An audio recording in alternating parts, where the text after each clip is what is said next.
Avec l'aide de Dieu, il n'y a rien que vous ne puissiez faire. Vous pourriez vous sentir nerveux, mais Dieu vous donnera de la confiance. Vous pourriez vous sentir faible, mais Dieu vous donnera de la force. Quand vous ne voyez pas de solution, Dieu ouvrira un chemin. Quand vous avez besoin d'un coup de pouce, Dieu vous donnera sa faveur. Quand les gens parlent de vous, Dieu sera votre défenseur. Quand vous tombez, Dieu vous relèvera. Quand cela semble fini, Dieu vous donnera une nouvelle chance. Apprenez à nourrir votre esprit avec ces pensées de foi, des pensées de victoire. Si j'avais commis l'erreur de m'attarder sur ces pensées toxiques, je ne crois pas que je serais ici aujourd'hui. Et certains d'entre vous, en ce moment, ont une bande sonore qui tourne en boucle dans votre esprit, vous répétant toutes les choses négatives que les gens ont dites à votre sujet. Vous êtes dans une situation très critique. Si vous continuez à vous attarder sur ces mensonges, cela pourrait vous empêcher d'atteindre votre destinée. Le choix n'appartient pas à Dieu, il vous appartient. Avec qui allez-vous vous mettre en accord? Avec ce que Dieu dit de vous ou avec ce que les gens disent? Les gens vous diront ce que vous ne pouvez pas faire, ce que vous ne deviendrez jamais. Vous pouvez même avoir l'impression que quelqu'un a littéralement maudit votre avenir. Mais voici la bonne nouvelle. Avant que qui que ce soit puisse mettre une malédiction sur vous, Dieu a placé une bénédiction sur vous. Avant même que vous ne soyez formé dans le ventre de votre mère, avant votre naissance, avant qu'une seule chose négative n'ait été dite sur vous, Dieu a dit « Tu es mon serviteur et tu es béni ». Et comprenez ceci, ce que Dieu bénit ne peut pas être maudit. Si vous vous mettez en accord avec Dieu, vous verrez ces bénédictions vous rattraper. Une femme m'a dit récemment qu'elle avait grandi dans un environnement très négatif. Les personnes qui l'ont élevée la rabaissaient constamment. Elle avait l'impression de ne pas être à la hauteur de sa sœur, ne pouvait pas maintenir une bonne relation et ne recevait jamais de bonnes opportunités. Elle m'a dit « Joël, ma vie a été une déception après l'autre.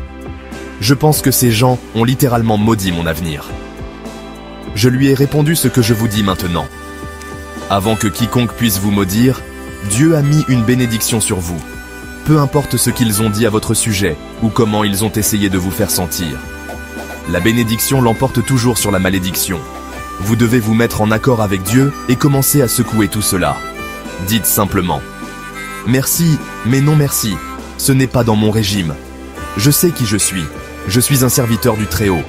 Je suis béni et je ne peux pas être maudit. Je porte ma couronne de faveur. J'ai été équipé de tout ce dont j'ai besoin pour réussir. » Lorsque vous commencez à penser de cette manière, ces pensées toxiques ne peuvent pas prendre racine. Rappelez-vous toujours, vous n'êtes pas ce que les gens disent de vous. Vous êtes ce que Dieu dit de vous. Les gens peuvent dire que vous ne serez jamais couronné de succès, mais Dieu dit « Tout ce que tu touches prospérera et réussira. » Les gens peuvent te dire que vous ne guérirez jamais, mais Dieu dit « Je restaure ta santé. » Quelqu'un peut dire qu'il semble que votre famille ne se remettra jamais sur la bonne voie, mais Dieu dit « Moi et ma maison, nous servirons l'Éternel. » Une purification se produit aujourd'hui. Je peux le voir à travers mes yeux de foi. En ce moment, ces pensées toxiques commencent à se dissiper. Je vois des forteresses qui vous ont retenu pendant des années être brisées maintenant. Je vous vois accéder à une nouvelle liberté, monter à un nouveau niveau. Je vous vois secouer la condamnation et entrer dans la confiance. Je vois une mentalité de défaite et de pauvreté céder la place à une mentalité de vie abondante. En rejetant ces pensées toxiques, Dieu vous emmènera dans des endroits que vous n'avez jamais imaginés. L'histoire de Ben Hooper. J'ai entendu parler d'un petit garçon qui vivait avec sa mère célibataire dans les collines du Tennessee, il y a de nombreuses années. À cette époque, dans cette petite communauté, les enfants nés de mères célibataires étaient très mal vus et considérés comme des citoyens de seconde classe. À 3 ans, les voisins ne lui permettaient pas de jouer avec leurs enfants. Ils disaient des choses comme « Que font-ils dans notre communauté ? Et qui est son père ?» Tous les samedis, sa mère et lui allaient aux magasins locaux, où les gens faisaient des remarques blessantes comme « Eh bien, les voilà encore. Avez-vous découvert qui est son père ?» Ce petit garçon grandit avec un sentiment d'insécurité et de rejet. À 12 ans, un nouveau ministre arriva dans la communauté. Ce jeune homme dynamique créait une grande agitation. Le garçon, qui n'avait jamais été à l'église, décida d'y aller un dimanche. Il arriva tard, s'assit à l'arrière, mais fut captivé par l'amour et l'acceptation qu'il ressentit ce jour-là.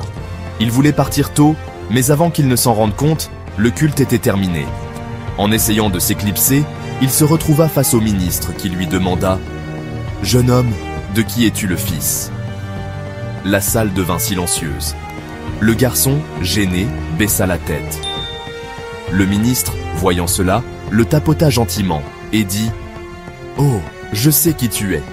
Tu es un enfant béni de Dieu Tout-Puissant. » Ce jour-là changea la vie du garçon, qui devint Ben Hooper, gouverneur du Tennessee.